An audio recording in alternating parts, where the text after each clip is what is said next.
India alert, जुर्म के खिलाफ आवाज।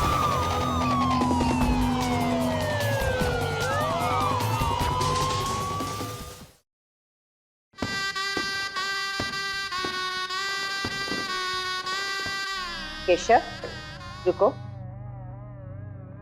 आज से तुम्हारी जिंदगी का नया दिन शुरू होने वाला है।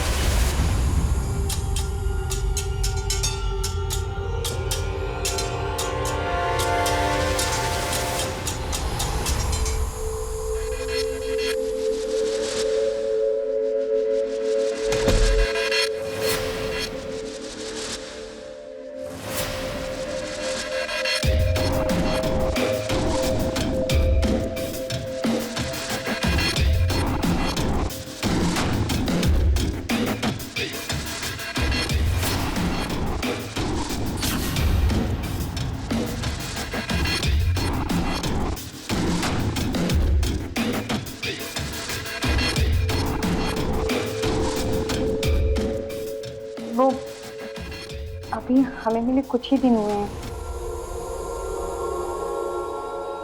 और एकदम से शादी हो गई। मेरा मतलब है अभी हमें एक दूसरे को जानने पहचानने का मौका भी नहीं मिला। तो अब जान लो।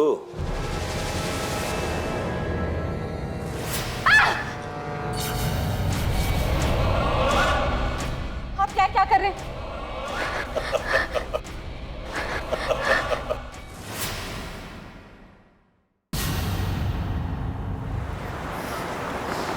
सेवितं कपित्तजम्बूफलचारुवच्चनं वासुकं शोकविनाशकारकं नमामि गणेश्वर। स्वाहा। यजमान, इस मंत्र के लिए बहू का रहना अति आवश्यक है। जी पंडित जी, मैं उसे लेके आता हूँ। तुम ठहरो, हम बहुरानी को लेकर आते हैं।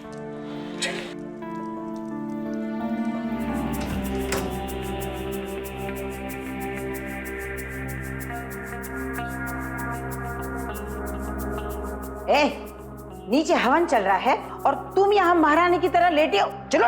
मम्मी जी, मैं नीचे हवन में आना चाहती थी पर मेरी तबीयत बिल्कुल भी ठीक नहीं है, मैं नीचे नहीं आ सकती। मैं नीचे नहीं आ सकती।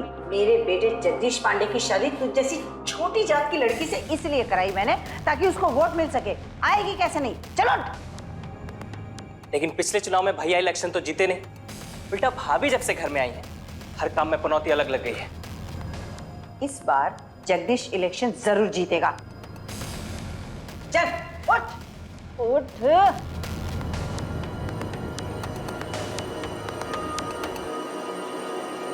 चल जल्दी चल। गुलिया ठीक कर अपना। चल गुलिया, ये ले पहन इसको। और ये निशान भी छुपा लो भाभी, अपने ऊपर हो रहे अत्याचार दुनिया को दिखाना है क्या? एक मैं ही कर देती हूँ।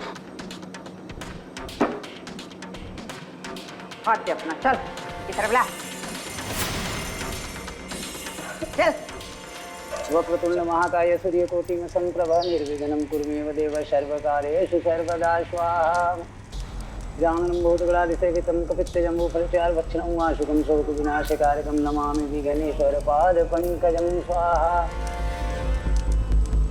वक्रतुंड महाकाय सूर्यकोटिं संप्रभ निर्विघ्नं कुरुमेव देव सर्वकार्येषु सर्वदा स्वाहा। मंगलम भगवान विष्णु मंगलम गरुड़ध्वज मंगलम पुंडरीकाक्षाय मंगलाय तनोहरि।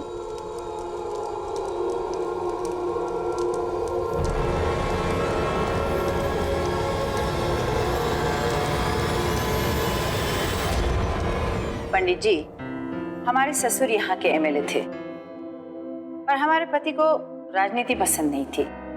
वो इसे कीचड़ की दुनिया मानते थे। हम उन्हें लाख समझाकर थक गए कि पैसे कमाने हैं तो कीचड़ की दुनिया में कदम रखना ही पड़ेगा, पर वो अपने 4 पैसों की नौकरी में ही खुश थे। जी, उनके स्वाभिमान के चर्चे तो पूरे लखनऊ में। हमें उनका यही स्वभाव पसंद नहीं था पंडित जी।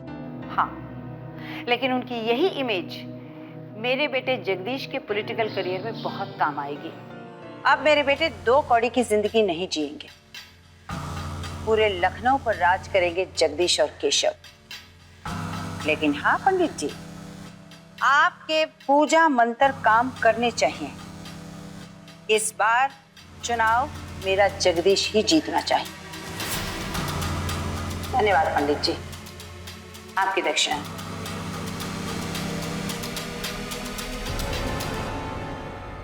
माँ, मुकेश आया आपसे मिलने।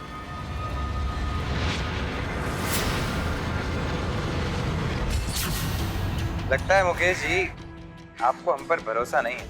अरे नहीं जगदीश भाई, आप पर बहुत ज्यादा भरोसा है मुझे, तभी तो 2 करोड़ रुपए मैंने एक टेंडर को पास करवाने के लिए दे रखे हैं।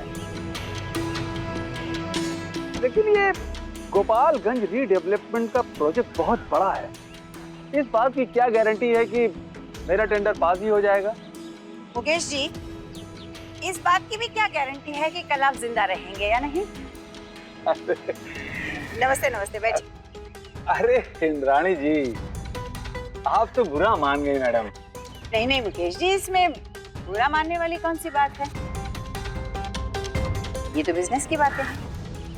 खैर, अब शहर में कॉन्ट्रैक्टर्स की कमी तो है नहीं जो हमें पहले 4 करोड़ देगा। जगदीश के एमएलए बनते ही कॉन्ट्रैक्ट उसे मिल जाएगा, सिंपल। अरे इंद्राणी जी, अगर ऐसी बात है तो फिर इंद्राणी जी देखिए, देने को तो मैं पहले से एडवांस पूरा पैसा दे सकता हूँ, लेकिन क्या है मैडम, अगर मेरा काम नहीं हुआ ना तो मैं 4 करोड़ के बदले 6 करोड़ निकालने का मादा रखता हूँ। और ये बात जगदीश भाई बहुत अच्छी तरह से जानते हैं। नहीं नहीं मुकेश जी, ये नौबत नहीं आई। आनी भी नहीं चाहिए। मैडम अगर ऐसी बात है तो आज शाम को 4 करोड़ आपके घर पहुंच जाएंगे, समझिए पहुंच गए। गायत्री जी नमस्ते।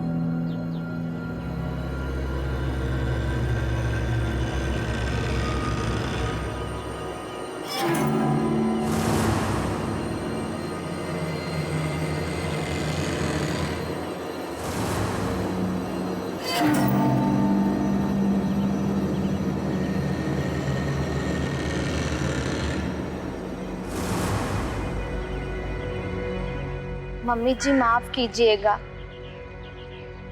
हमने पहले से ही इतने सारे कॉन्ट्रैक्टों से पैसे प्रोजेक्ट पास कराने के लिए ले लिए। अगर ये नहीं जीते तो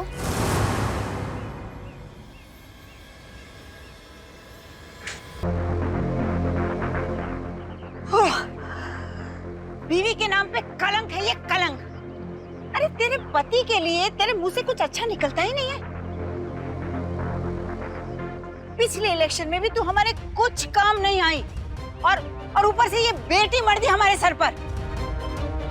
मम्मी जी मैं तो बस। कुछ बोल मत। अगर दोबारा पनौती लगाई ना तो तुझे और तेरी बेटी को दोनों को घर से बाहर निकाल दूंगा।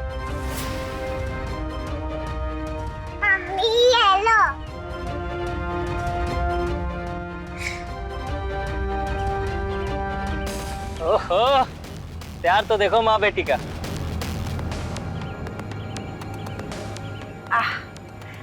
इधर आओ बेटा, आज। ओले वाह वाह वाह मेला छेल। देखो बेटा, तड़पने दो अपनी माँ को, है तभी इसकी अक्ल ठिकाने आएगी, है ना? हाँ। वोट्स काउंट हो चुके हैं। वोट्स के नतीजे हमारे पास हैं। इस साल लखनऊ में बहुमत से जीते हैं श्री रणविजय सिंह मलिक, जिन्होंने जगदीश पांडे की पार्टी को बहुमत से हराया है। ये नहीं हो सकता। अब तो हो गया माँ, सच को स्वीकारिए माँ। अब हम क्या करेंगे? जिनसे पैसे लिए उन्हें क्या कहेंगे? हाँ, हम कर देंगे सबके पैसे वापस। पैसे होंगे तो वापस करेंगे ना भैया। सारे पैसे तो आपके चुनाव प्रचार और कैंपेनिंग में खर्च हो गए।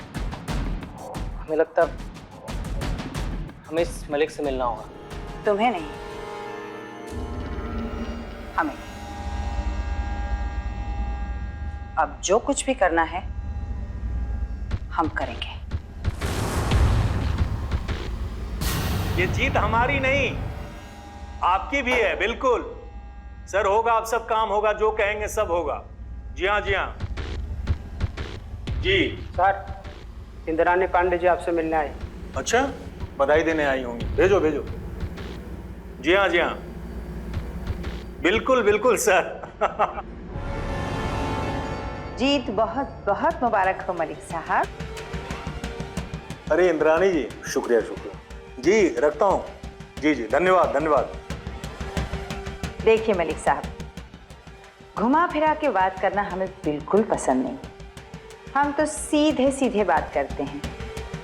आपके लिए एक डील है जिससे आपकी पार्टी का नाम भी होगा और हमें मुनाफा। ये लीजिए।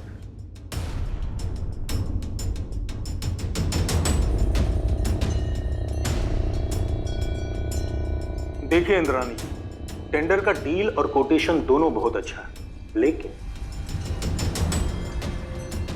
पैसों के अलावा इंसान की और भी बहुत कुछ जरूरतें होती हैं।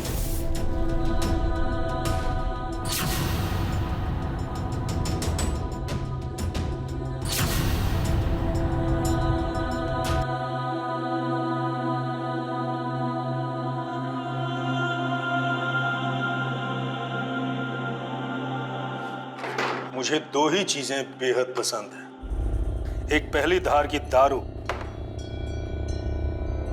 और दूसरी पुरानी स्कॉच।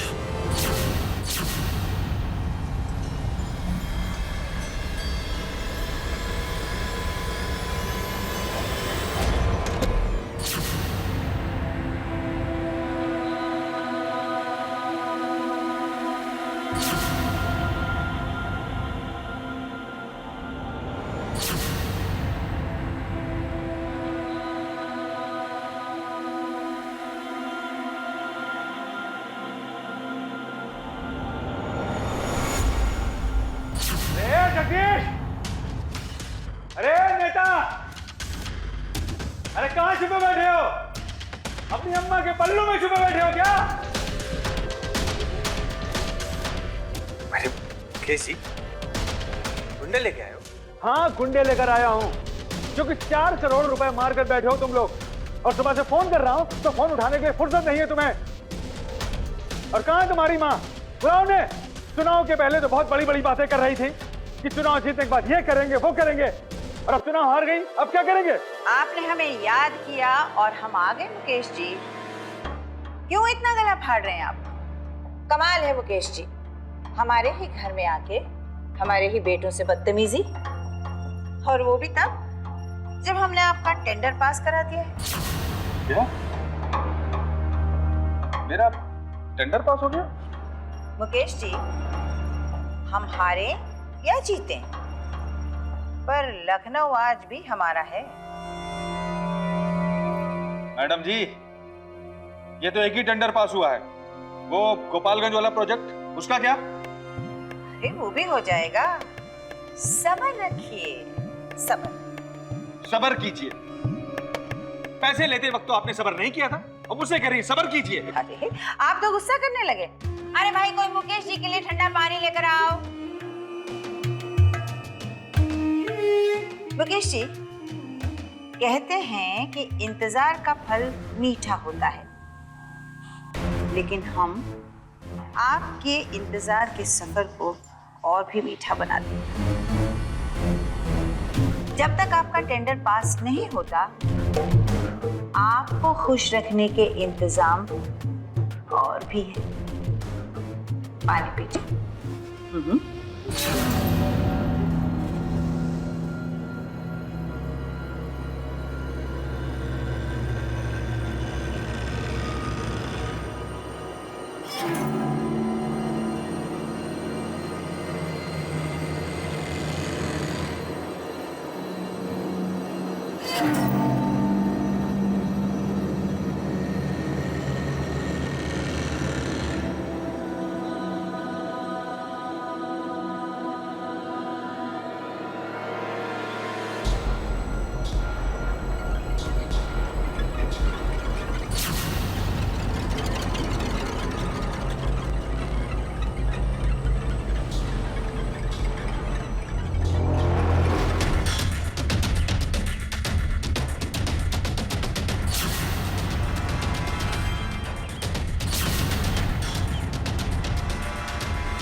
ठीक है। भैया मुस्कान अभी तक घर नहीं पहुंची और वो वैन में भी नहीं आई है। क्या?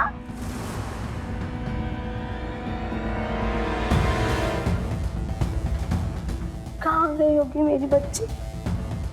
चिंता मत कर गायत्री, मुस्कान जहां भी है ना, ठीक है। आपको पता है मेरी बच्ची कहाँ है? कहाँ है मेरी बेटी? आवाज नीचे। क्यों मेरी बच्ची को मुझसे अलग कर रही हो? क्या चाहती हो आप? आप जो बोलोगी मैं करूंगी, लेकिन मेरी मुस्कान मुझे लौटा दो। अच्छा, जो मैं कहूंगी करेगी? हाँ, मैं करूंगी। मुकेश का दिल आ गया है तुझ पर। अब जब तक मैं मलिक से मुकेश का टेंडर पास नहीं करवाती, तुझे मुकेश के पास।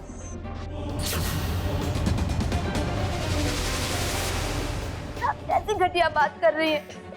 ऐसा आप सोच भी कैसे सकती हैं? दिखावा बंद कर।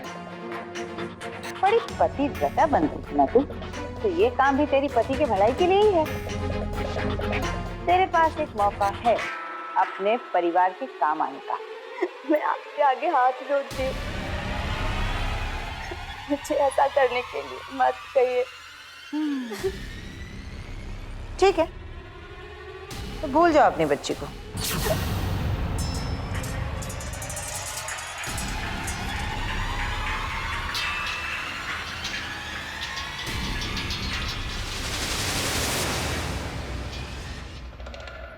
सुनिए ना, मम्मी ने मुस्कान को पता नहीं कहाँ छुपा रखा है। वो कह रही है वो मुकेश कॉन्ट्रैक्टर के साथ। पता है मुझे, सोने को कह रही है ना, जा सो जा। मैं आपकी बीवी हूँ, आपको कोई फर्क नहीं पड़ता? कितना अच्छा पति है ना तेरा, जो तुझे खुद कह रहा है जा दूसरे मर्द के साथ जाकर ऐश कर। आप पति नहीं, ना मर्द हो, ना मर्द। अरे अपने नाम और शोहरत के लिए अपनी पत्नी और बच्चों का सौदा कर सकता है। घिन आती है तुम पर, ना मर्द। ना मर्द है? अब दिखाता हूँ तुझे मेरी मर्दानगी। हाँ?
मेरा बच्चा।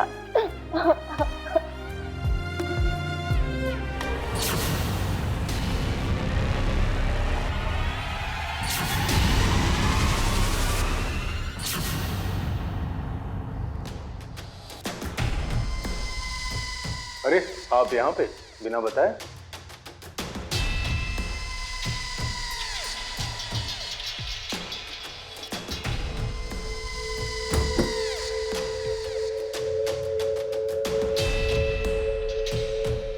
अच्छी खबर कभी बताकर नहीं आती।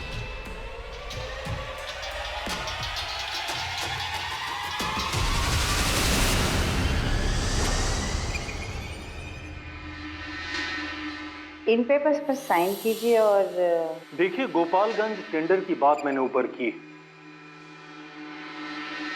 लेकिन जवाब आने में थोड़ा टाइम लगेगा। मलिक साहब, आपको क्या लगता है आप हमें बहुत अच्छी तरह जानते हैं? ये टेंडर के पेपर्स नहीं है।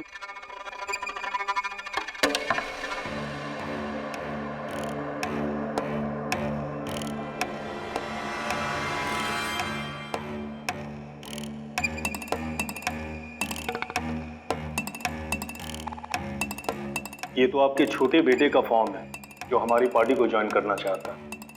आप केशव को अपनी पार्टी में शामिल कर लीजिए, तो जगदीश अगले साल आपके खिलाफ नहीं बल्कि गठबंधन में आपके साथ रहेगा। और आप तो जानते ही हैं कि हमारे परिवार का राजनीति में बहुत नाम है, आपके बहुत काम आ सकता है। क्या है, आपके बेटे केशव को अपनी पार्टी में ले तो लूं, लेकिन क्या है कि आपके परिवार की पॉलिटिकल इमेज तो ठीक है, लेकिन आपके छोटे बेटे की पॉलिटिकल इमेज कुछ भी नहीं है। मैं तो कहूंगा आप अपने छोटे बेटे की शादी भी बड़े बेटे की तरह किसी गरीब घर की किसी गरीब लड़की से कर दीजिए। मैं तो यहां तक कहूंगा कि उसकी शादी किसी गरीब विधवा से कर दीजिए, तो उसका जो है ना इमेज बढ़ जाएगा। राजनीति इमेज से चलती है। लड़की जितनी बेचारी, मजबूर, लाचार, बेबस, उतना इमेज बड़ा होगा। फिर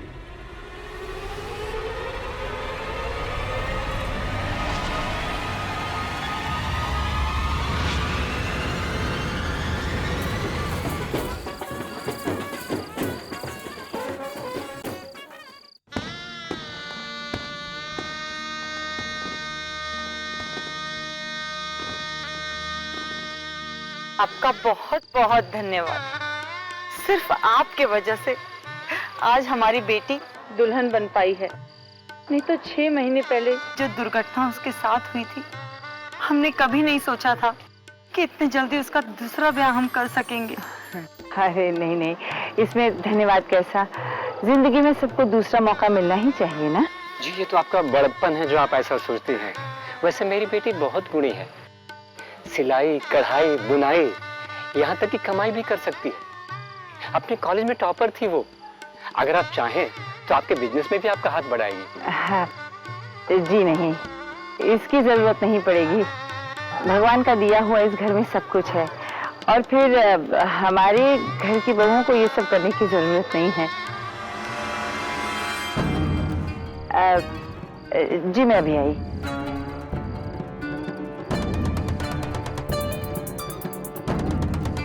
आइए आइए, बहुत बहुत स्वागत है आपका मलिक साहब। क्या बात है, सजावट तो बहुत अच्छी है, वेरी प्रीटी। अब क्या करें, इमेज का सवाल है। आइए ना, हम आपको अपनी छोटी बहू मेघना से मिलवाते हैं। क्या बात है, आइए। बिल्कुल।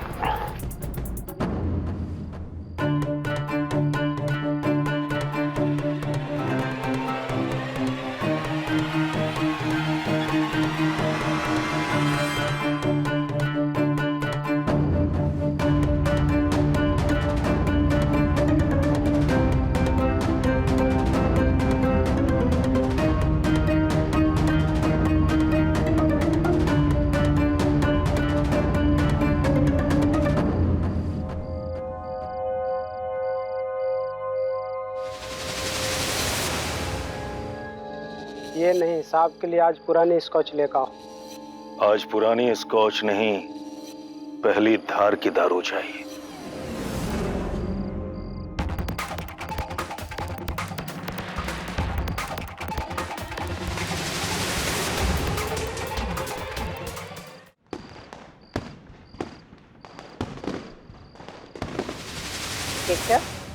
रुको,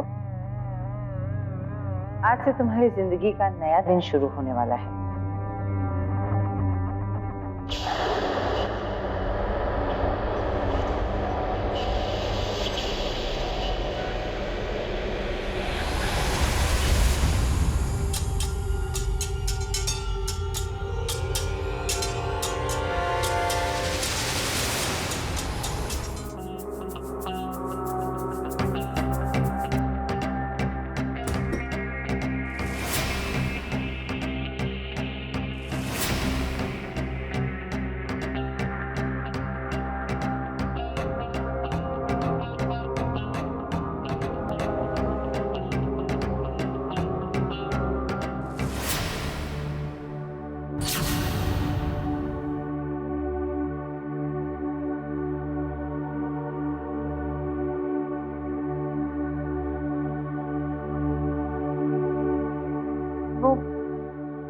अभी हमें मिले कुछ ही दिन हुए हैं और एकदम से शादी हो गई। मेरा मतलब है अभी हमें एक दूसरे को जानने पहचानने का मौका भी नहीं मिला। तो अभी जान लो।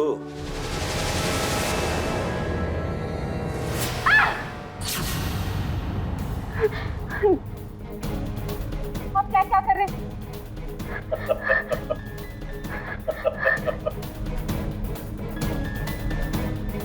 छोड़ दो मुझे। मुझे छोड़ दो।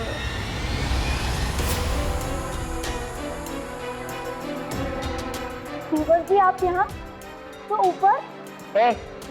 तू रुक वहाँ, ऊपर कहाँ जा रही है? तुम लोग तो जानवर से भी बदतर हो। अरे अरे वो आज शादी करके आई है और आज ही। भाभी वो हमारी बीवी, हम जो चाहे उसके साथ करें। और बेहतर होगा आप ये मोरल साइंस का पार्ट मुस्कान को जाके पढ़ाओ, हमें नहीं। मेघना के साथ एक रात बिताने के लिए मलिक इसे अपनी पार्टी में ले रहा है। अगर मुझे ये मौका मिले ना तो तेरे साथ साथ मुस्कान को भी ऊपर कमरे में भेज दो। चल निकल अब।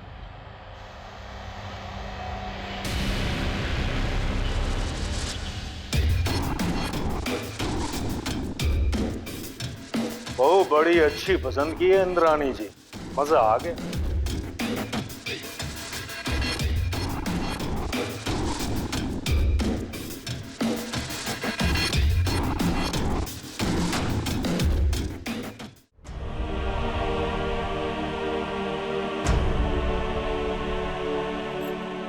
मेघना,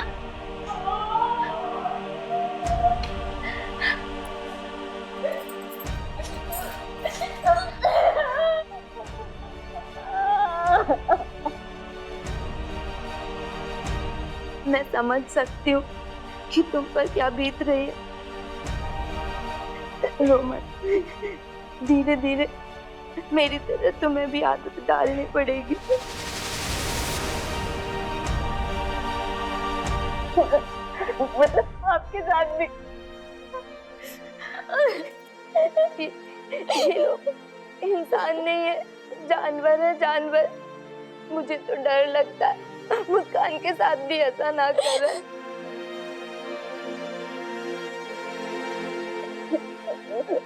भाभी बाहर जाओ।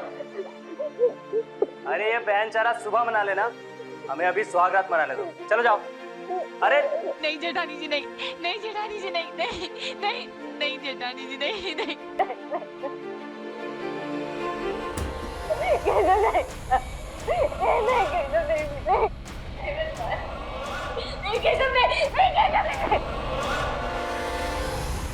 राजनीति में अपना नाम बनाने की लालच में इंद्राणी देवी ने अपनी दोनों बहुओं को दांव पे लगा दिया और उसके बेटे जगदीश और केशव ने भी अपनी मां का ही साथ दिया। नाम, पैसा, शोहरत कमाना गलत नहीं है, लेकिन क्या यह इतना जरूरी है कि इसके लिए घर की इज्जत को ही दांव पे लगा दिया जाए? गायत्री ने तो अपने ऊपर हो रहे जुल्म से समझौता कर लिया था। उस पर हो रहे हर अन्याय को वो चुपचाप सह रही, लेकिन क्या मेघना भी गायत्री की तरह इन जुल्मों को चुपचाप सहेगी या इसका विरोध करने की हिम्मत करेगी?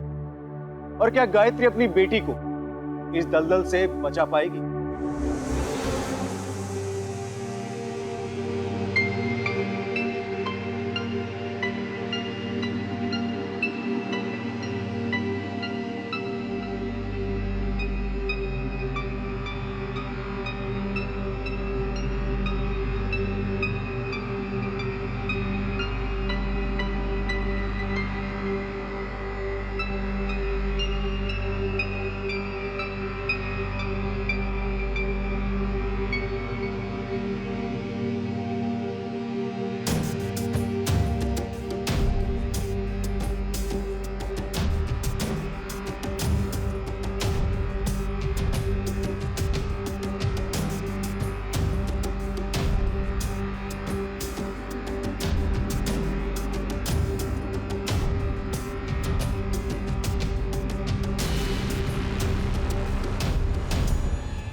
हाँ है ना। गायत्री, चाय नाश्ता लाना। नेक्स्ट। हाँ जी, मैं आपको थोड़ी देर में कॉल करती हूँ। ये कहाँ मर गई सुबह सुबह? गायत्री, गायत्री, गायत्री।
हवलदार साहब, हवलदार।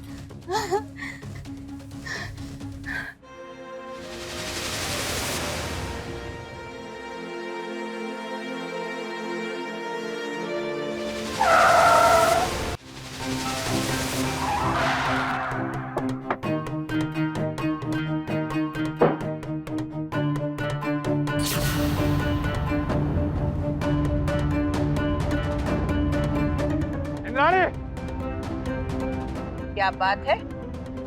इंद्राणी जिससे इंद्राणी? धंधे में गड़बड़ी करने वालों की मैं इज्जत नहीं करता, समझे?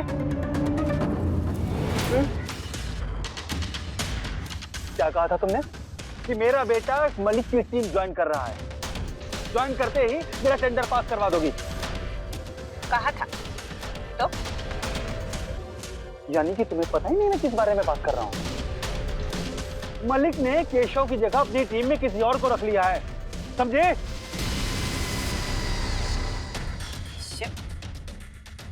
नहीं नहीं, ऐसा नहीं हो सकता। ऐसा ही हुआ है। याद रखना, अगर 2 दिन के अंदर मेरा पैसा मुझे नहीं मिला ना, वसूली के लिए मैं नहीं, मेरे आदमी आएंगे। और मैडम, अगर वो आ गए ना, पीती रहना चाहिए।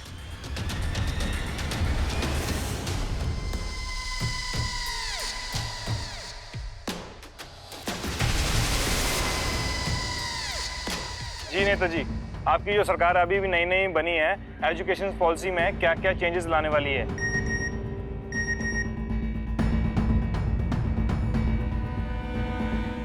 क्या पूछ रहे थे आप? दोबारा पूछिए। जी, मैं आपसे ये पूछ रहा था कि जो आपकी सरकार अभी नई नई बनी है, एजुकेशन सिस्टम में क्या क्या परिवर्तन लाने वाली है? देखिए, एजुकेशन क्षेत्र में हम बहुत कुछ बदलाव लाने वाले हैं कि विशेषकर गरीब बच्चों के लिए एजुकेशन में जितना भी बदलाव लाया जा सकता है हम लाएंगे। मतलब गरीब बच्चों के लिए तो एजुकेशन चाहिए ही चाहिए। मलिक जी, आपकी सोच तो बहुत अच्छी है, लेकिन जैसा आप कहते हैं ऐसा करेंगे?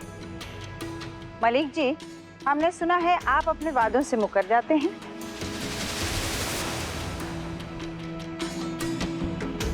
इंद्राणी जी, आप मेरे केबिन में जाइए, आराम से बैठिए, मैं आता हूँ। इंतजार करने का वक्त हमारे पास नहीं है। Excuse me.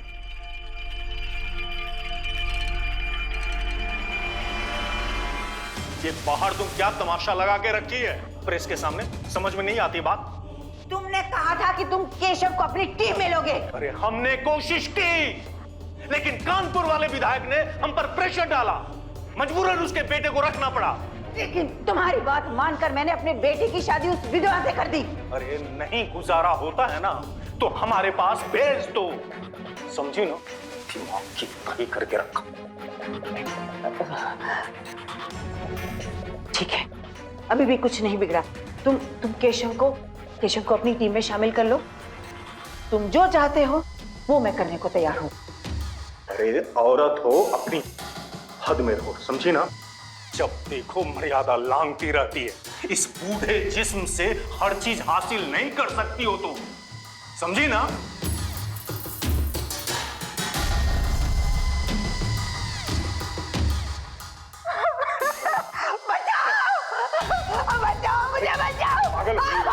पागल हो गई क्या? क्या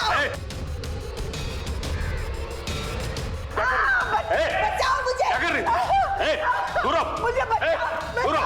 मलिक जी, ये आप क्या कर रहे हैं? मलिक जी, आप अपनी मर्यादा भूल रहे हैं। देखिए मैम, ये नौटंकी कर रही है। मैं मर्यादा में ही हूँ।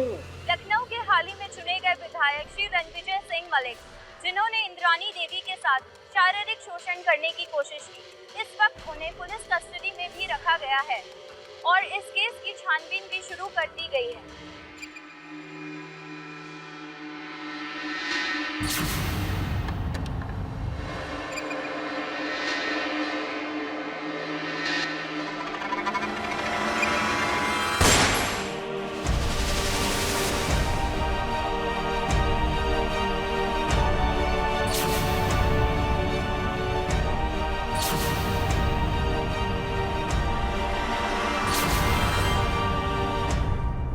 आखिर किसने किया था इंद्रानी का खून?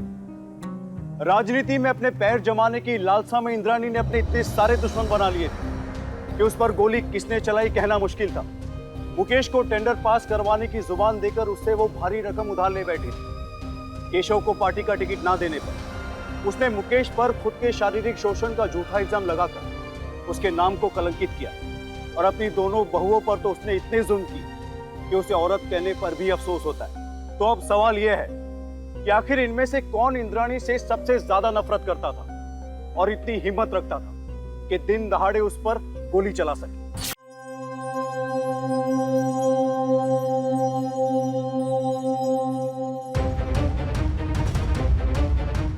क्या हुआ इंस्पेक्टर साहब? गिरफ्तार कर लीजिए इसे। मैंने क्या किया है? क्या कर रही है ये? मैंने कुछ नहीं किया है। ये झूठ थाने चल के बोलिए। इंद्रानी देवी जी को जिस गन से मारा गया था वो गन उन्हीं का है। इसका मतलब उसे चलाने वाला इसी घर का कोई सदस्य है। नहीं, ये सच नहीं है। मैंने कुछ नहीं किया है। तुमने इंद्रानी जी को धमकी नहीं दी थी कि तुम उनको जान से मार दोगी? हाँ, मैंने धमकी दी थी, लेकिन आप सोचिए, आपकी सास अगर सुहाग रात के दिन आपके कमरे में किसी और मर्द को भेज देगी तो क्या आप जान से मारने की धमकी नहीं देंगी उसे? तुम्हें जो कहना है ना, पुलिस स्टेशन चल के कहो। लेके चलो इन्हें। मैंने कुछ नहीं किया। माँ बोलो ना, मैंने कुछ नहीं किया। मुझे बताया जा रहा है मैंने कुछ नहीं किया। जाइए।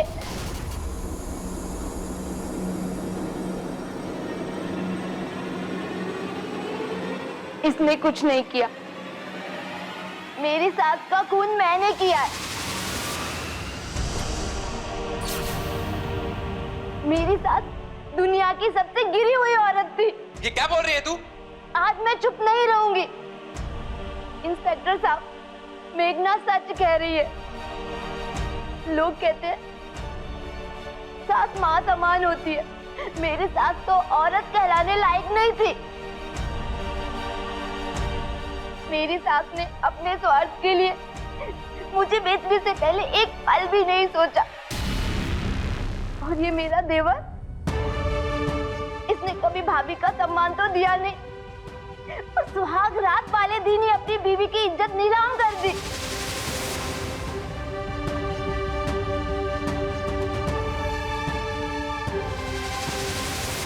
एक पति का फर्ज होता है कि अपनी पत्नी की मान मर्यादा का सम्मान करे, इज्जत करे, रक्षा करे, लेकिन इन्होंने मुझसे शादी सिर्फ अपनी पॉलिटिकल इमेज बनाने के लिए की। इन्होंने कई बार मुझे मारा पीटा, बहुत जबरदस्ती की। इस घर में मैं तो फिर भी पराई घर की बेटी थी, लेकिन इनका खुद का खून, मुस्कान, इनकी बेटी, उसको इन्होंने कभी प्यार नहीं दिया, कभी अपनापन नहीं दिया। इसलिए मैंने सोच लिया था जो मेरे साथ हुआ वही मेरी बेटी के साथ ना हो। इसलिए मौका देख के गन चुराई।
एक औरत चाहे कितनी भी कमजोर हो, लेकिन एक माँ कभी कमजोर नहीं हो सकती।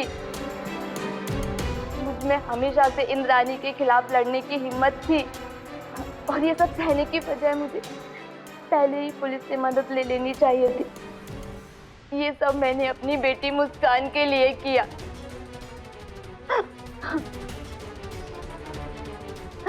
आज मैं उसी से दूर हो रही हूँ। इनको छोड़िए, इन तीनों को लेके चलिए। लेकिन हमने क्या किया इंस्पेक्टर? चलो।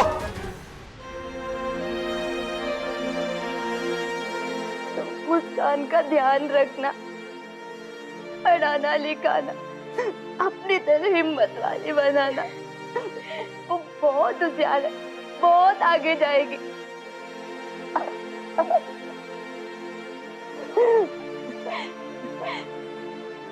मुस्कान की बिल्कुल भी फिक्र मत करना, मैं उसे अपनी बेटी बनाकर रखूंगी, उसका ख्याल रखूंगी।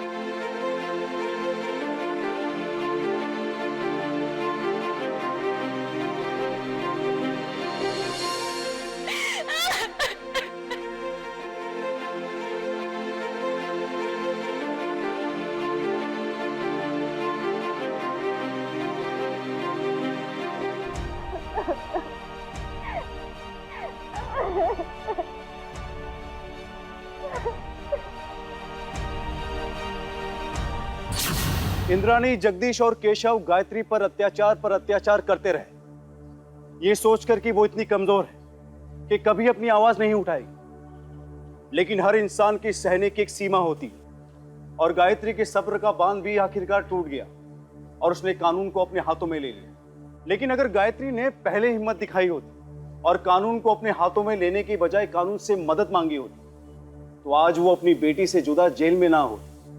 अपराधी को सजा देना कानून का काम है, लेकिन सही वक्त पर कानून की मदद लेना और अपराध को रोकना काफी हद तक हमारे हाथ में भी है।